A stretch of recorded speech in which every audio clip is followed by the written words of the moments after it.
Hey, it's Mike D at Down Pepper Tree Lane on a cold winter's night by candlelight. I'm going to tell you about two bands that disappeared.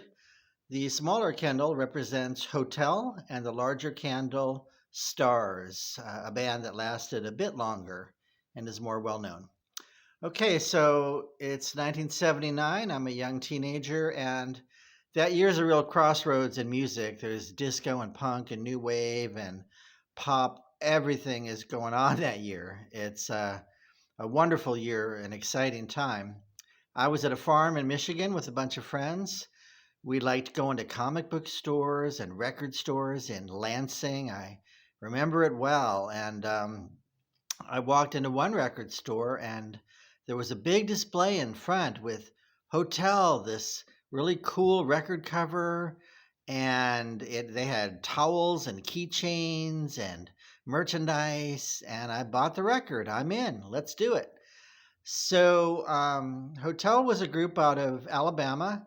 They started 10 years earlier as a band called Trumbull Hotel and just worked most of the 70s in bars and clubs, learning their chops, becoming better songwriters, working on their harmonies, and various members came and went, and they finally got the right chemistry and the right songs, and they got a record deal in 78 with Scotty Brothers Records. So into the studio they went, and in 79, the parent company was MCA, and they pushed out with a lot of money this record, Hotel. And the single is called You've Got Another Thing Coming. And it's punchy pop up tempo, very melodic. It goes racing up the charts, up to the 90s, 80s, 70s, 60s, up to number 54. They get on a big tour with the Little River Band who love them and want to promote them. Everything is all set for Hotel to become big stars. And then something happened, and the songwriter doesn't quite know to this day who dropped the ball. But he feels they pulled the finances and stopped promoting the record. It fell off the charts.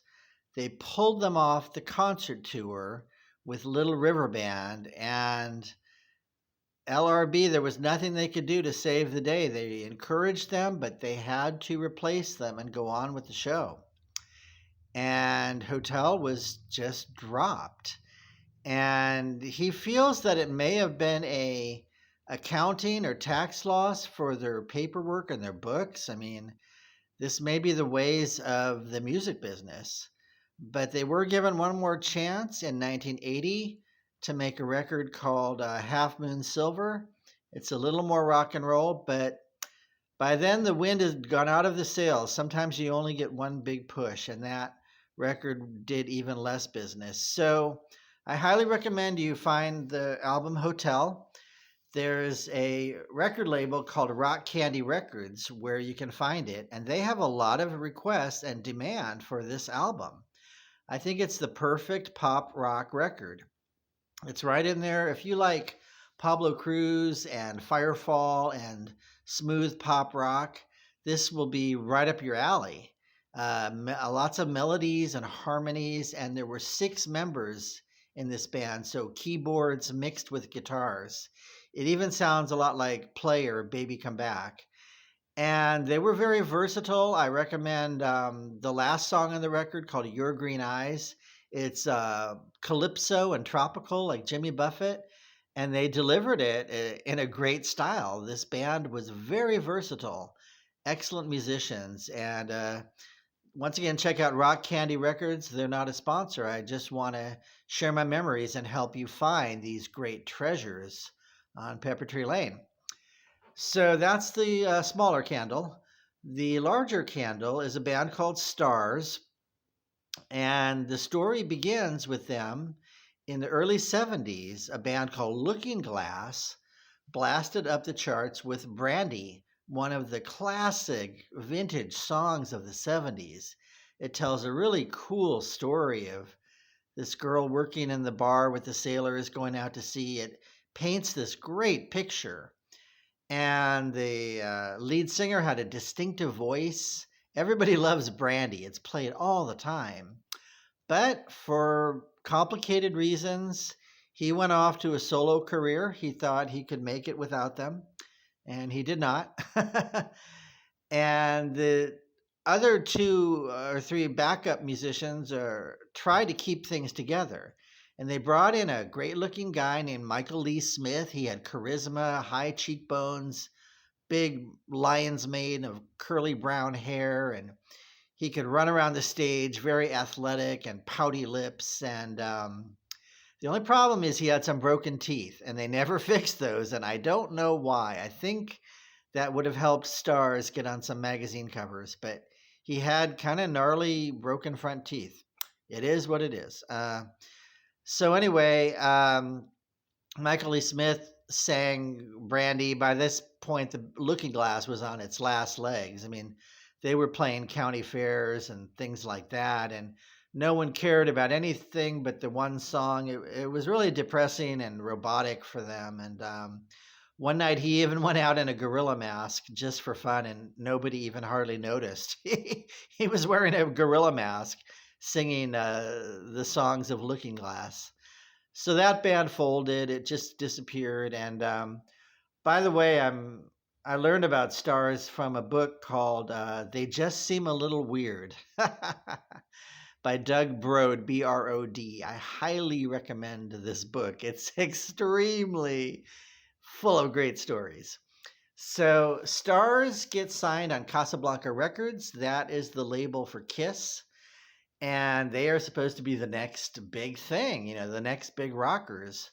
Although this was the disco era, so it was difficult for them. But they had money, and they had a shiny bus and cool outfits, and they went on opening. They were the opening slot for all the big bands of the 70s, like REO Speedwagon or Marshall Tucker Band or anything like that. Starz would go there on their bus and open up. They had lots of energy and excitement. The first album came out, it did okay. And they had twin lead guitars, by the way. They had kind of this crisp, melodic, distinctive sound. No keyboards. They focused on being a really cool guitar band with an energetic drummer and charismatic lead singer, like I said. And by the way, Michael Lee Smith's brother is Rex Smith, who did have a pretty smile and got a million-selling ballad and became a Tiger Beat idol for a while, for whatever that's worth. So that's Rex Smith, his brother. And so Starz in 77 comes out with their second album called Violator. Really cool title. And great song called Cherry Baby, and it gets played on the radio. They did it. They have this huge song racing up the radio called Cherry Baby. And I highly recommend the YouTube video for that. And they've got another great song coming out called Sing It, Shout It. And that's also online. I strongly recommend you watch those two videos. I think it shows Starz at their peak. They even have fireworks and smoke bombs on stage. They throw everything out there. So they filmed this on a sound stage. There was no audience. This was before MTV. These were called promotional clips. And in the middle of lip syncing into these songs, they find out that the record company or management has chopped off 2 minutes of their song and just butchered their art, their craft.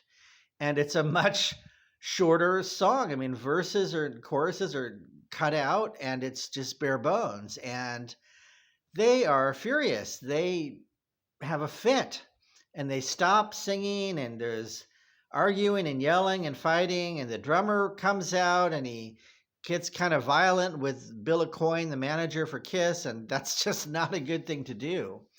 And Bill Aucoin, from that point on, they're no longer the favorites of the record company. Let's just put it that way. That's, the politics of the business is you have to really get along with everyone from DJs to management and play the game. And they just blew their fuse and they lost it.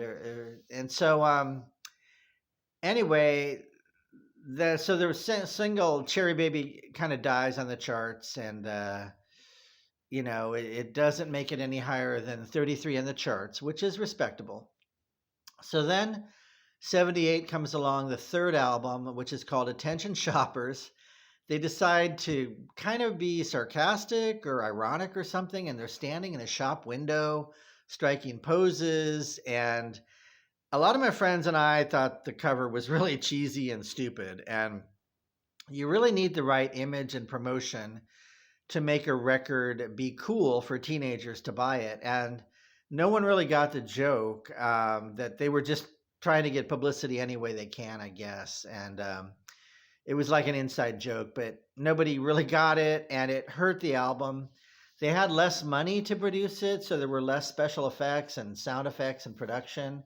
It was just more of a bare bones effort, and it did not do that well. So all they could do was just keep touring, just keep the machine going, and get in that bus and go from town to town and keep opening up. Although they really didn't open for Kiss, there was something of a rivalry between the two groups, and I'm not really clear what that is, but anyway, they opened for, like I said, a lot of meat and potatoes bands, and they were pretty big in the Midwest, and even Hotel. They were just bigger in rock and roll country and not as big in LA and New York, and excuse me, the sophisticated coasts were much more into new wave by 19 late 79, 80, the Police, Blondie, that kind of thing. So then the last album, Casablanca, gives them one more push. It's called Coliseum Rock. It's this huge stadium on the cover, very big and gothic and grandiose. It looked really cool. So they came up with a good concept and style of artwork, but they just couldn't get their rock and roll songs on the records, on the radio in 78. And, that was a big year for disco, and they just weren't able to get that final push to get them over the top, which a band needs. And they should have put out a live album at that point. Frankly, that's what Kiss did, and several bands had. Peter Frampton did it, and if it's not working in the studio, they really should have put their best songs out on a live LP. But by 1980, the magic was gone, and they had a big meeting, and they all decided to go their separate ways. And a lot of them left the business. And years later, Starz did come back, and they've done some smaller tours. And a lot of people remember them. A lot of people saw them in concert as an opening band. So they have a much bigger following. They are the bigger candle there. So they have 4 albums. If you like 70s rock and roll, kind of classic material, then they would be right up your alley. And check out that band, Starz, Starz, with Michael Lee Smith. And one more weird note, some of their lyrics were kind of controversial. They had a song called Pull the Plug, which is about a girl in a coma and pulling the plug so that she would die. And that also caused a bit of a problem with the DJs and just the business and the promotion of getting your songs on the radio. Maybe people were a little bit afraid of controversy, and Starz had some edgy lyrics like that. So anyway, check them out, Hotel and Starz, the bands that disappeared. And I'm Mike D at Down Pepper Tree Lane. Please check out my vintage shop and all of my cool treasures and merchandise there. Thank you. Good night.